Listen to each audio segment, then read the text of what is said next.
हर हर महादेव दोस्तों, आप सभी को श्रावण मास की हार्दिक शुभकामनाएं।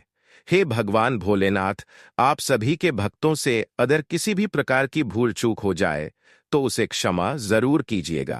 भक्तों, आप सभी का स्वागत है वास्तु ज्योतिष संसार में। हम सब आपकी ही संतान है और जो भी भगवान भोलेनाथ की इस वीडियो को लाइक करें उसके दुख दर्द और गरीबी को भी दूर कर देना।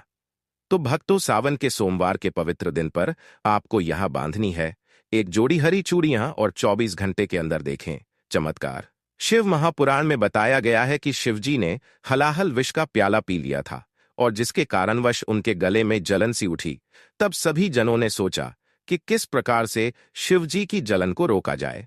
अपनी अपनी हर तरह के सामर्थ्य के अनुसार सभी ने उनके ऊपर जल की वृष्टि की, जिसके कारण महादेव को ठंडक महसूस हुई और वे प्रसन्न हो गए। और इसी कारण प्रकृति हर रूप से इस समय वृष्टि से भर जाती है। गंगा जी में उफान आ जाता है और हर तरफ हरियाली ही हरियाली होती है। चातुर्मास का यह सबसे पवित्र और सबसे खूबसूरत महीना होता है। चातुर्मास के दौरान जो भगवान श्री हरि विष्णु है वह शयन निद्रा में होते हैं। इस कारण इस पूरी पृथ्वी का संचालन शिव जी ही करते हैं। पूरे सावन मास के दौरान पृथ्वी लोक पर शिवजी भ्रमण करते हैं और जो भी भक्त पूर्ण सच्ची श्रद्धा और विश्वास के साथ उनका पूजन करते हुए पाया जाता है, उस पर अपनी असीम कृपा बरसाते हुए हर एक प्रकार की मनोकामना को पूर्ण कर देते हैं। तो सावन के महीने में आपको किसी भी दिन आपको यहाँ पर 2 जोड़ी हरी चूड़ियां बांध देनी है और इससे आप 24 घंटे के अंदर ही अपनी मनोकामना को पूर्ण कर सकते हैं। देखिए, सावन का महीना जो है वह हर तरह से मर्यादा और भक्ति का महीना कहलाता है। चारों ओर हरियाली ही हरियाली दिखाई देती है। भक्तों, सावन का महीना लड्डू गोपाल श्री कृष्ण को भी अति प्रिय है। अपने बाल गोपाल स्वरूप में भगवान लड्डू गोपाल वृंदावन में सावन में स्नान अवश्य ही करने आते हैं और श्री कृष्ण सखियों के साथ मिलकर वर्षा आदि में स्नान करते हैं तथा नृत्य आदि करते हैं। भक्तों, ऐसा माना जाता है कि सावन के पूरे महीने भर भगवान भोलेनाथ की जो भी व्यक्ति पूजा पाठ करता है उनसे शीघ्र ही वह प्रसन्न हो जाते हैं। सावन का पूरा महीना भगवान भोलेनाथ का प्रिय महीना है और इसके अनेक पौराणिक कथाएं और धार्मिक मान्यताएं भी है। जनसाधारण लोग किसी और महीने को संयम नियम का पालन करें या ना करें, लेकिन सावन के महीने में संयम और नियम का पालन जरूर ही कर लेते हैं। सावन में जो लोग व्रत आदि करते हैं तो उन्हें पूरे महीने भर लहसुन प्याज तथा झूठा भोजन नहीं करना चाहिए, क्योंकि इस समय व्रतधारी भगवान शिव की शरण में वे होते हैं। आज की वीडियो बहुत ही सुंदर है। आधा अधूरा ज्ञान लेकर यहां से बिल्कुल भी मत जाइएगा।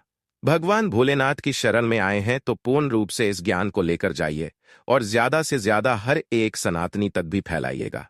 तो देखिए, जैसा कि मैंने आपको बताया कि हरियाली हर तरफ इस समय फैली होती है। सावन के महीने में हर एक पेड़ पौधे में भगवान भोलेनाथ का आशीर्वाद और मां पार्वती की असीम कृपा बसी होती है।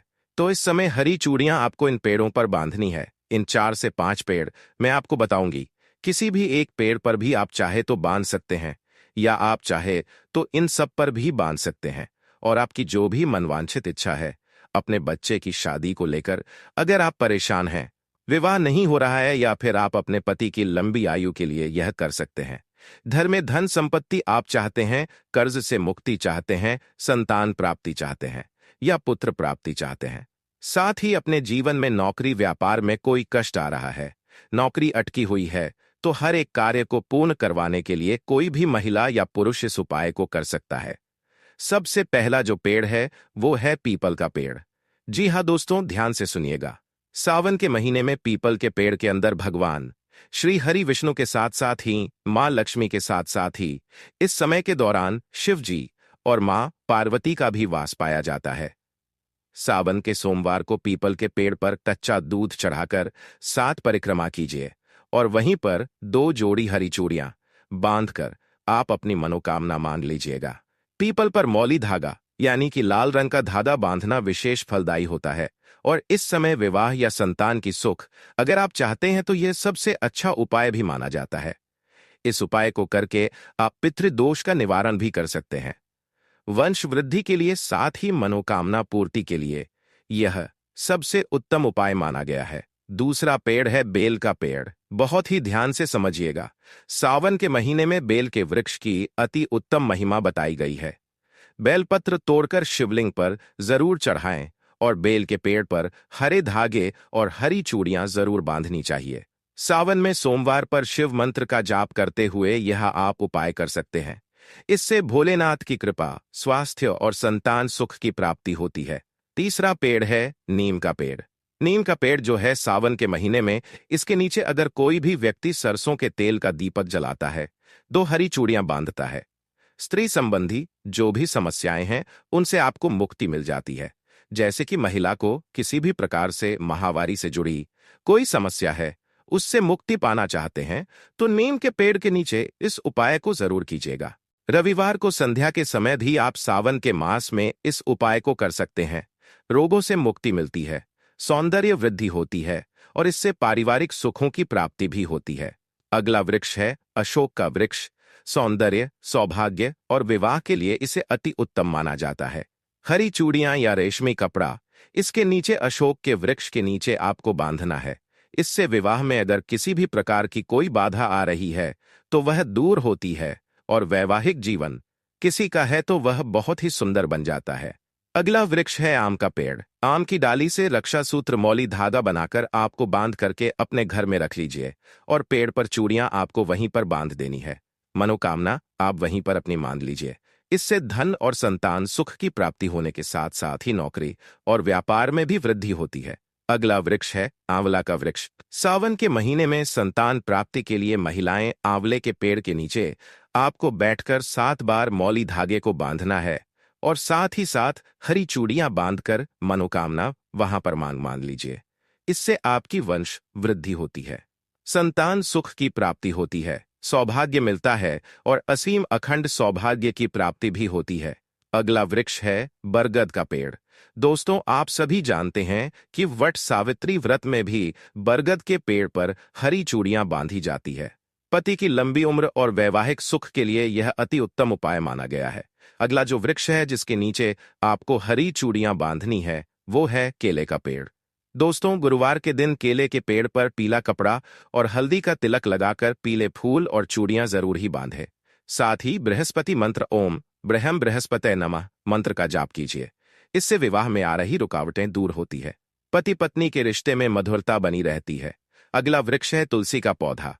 दोस्तों, सावन में तुलसी के पौधे पर हरी चूड़ियां बांधकर भी मनोकामनाएं पूर्ण करवाई जाती है। तुलसी माता से संतान सुख और निरोग जो है निवारण प्रार्थना की जाती है और घर में शुद्धता और सौभाग्य और संतान सुख इससे प्राप्त होता है।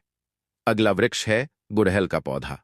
मंगलवार या शुक्रवार के दिन इस पौधे के नीचे हनुमान जी या दुर्गा माता का स्मरण करते हुए मौली धागा और हरी चूड़ी बांधने से तथा वहीं पर ओम क्लीम कामदेवाय नमः मंत्र बोलें और इससे प्रेम, विवाह, आकर्षण और सौंदर्य की वृद्धि होती है। अगला वृक्ष है शमी का पौधा या शमी का वृक्ष। सावन में शनि अमावस्या को शनि के पेड़ पर काला धागा और सरसों का तेल जरूर चढ़ाएं। साथ ही एक जोड़ी चूड़ी और काले मोती की माला बनाएं और उसे अर्पित कीजिए। शनि दोष शांत होता है, शत्रु बाधा से मुक्ति मिलती है, न्याय में विजय की प्राप्ति होती है। अगला है आंवला की जड़। सावन में शुक्रवार को आंवला की जड़ लाल कपड़े में बांधकर बेल या पीपल के पेड़ पर टांगे और साथ ही ओम नमो भगवते वासुदेवाय नमः मंत्र बोलें। ग्रह दोष शांत हो जाते हैं और धन में वृद्धि होती है। अगला वृक्ष या पौधा है नारदौन का पौधा। नारदौन की जड़ या पत्तियां सावन के सोमवार को पीपल पर बांधे, साथ ही अपनी मनोकामना वहां पर बोलिए। इससे बुरी नजर से बचाव होता है, शत्रु बाधा से मुक्ति मिलती है और हर एक प्रकार की आपकी जो भी समस्याएं हैं उनसे भी आपको मुक्ति मिल जाती है। अगला है गूलर का पेड़। दोस्तों, यह जो पेड़ है इसे तंत्र मंत्र के लिए अत्यंत ही सिद्ध माना जाता है और सावन में तांत्रिक बाधा हटाने हेतु एक जोड़ी हरी चूड़ी या फिर काली मौली धागा यहां पर बांधने से शत्रु बाधा, काला जादू तथा अकाल मृत्यु से रक्षा होती है। तो दोस्तों, यह थे संपूर्ण पेड़ पौधे जिनसे कि आप अपनी मनवांछित इच्छाओं को पूर्ण करवा सकते हैं। एक चीज कहना चाहूंगी, जब श्रद्धा से जुड़ जाए प्रकृति से तो हर पेड़ बन जाता है, वरदान हर पत्ता बन जाता है, आशीर्वाद और हर बांधी गई हरी चूड़ी बन जाती है। मनोकामना की डोर तो इस सावन सिर्फ हरी चूड़ियां ही न बांधे, आपको बांधनी है विश्वास और आस्था की डोर और शिव भक्ति की उम्मीद। हर हर महादेव। वीडियो को लाइक करके चैनल 30 त्योहार और धर्म को सब्सक्राइब करने के साथ पास वाला बेल आइकॉन जरूर प्रेस कीजिए दोस्तों। और श्रावण मास से जुड़ी हुई सभी जानकारी, पूजा विधि जानने के लिए आप मेरे चैनल 30 त्योहार और धर्म में विजिट जरूर ही कीजिए। आप हमें फेसबुक पर भी फॉलो कर सकते हैं। मिलती हूं एक और नई जानकारी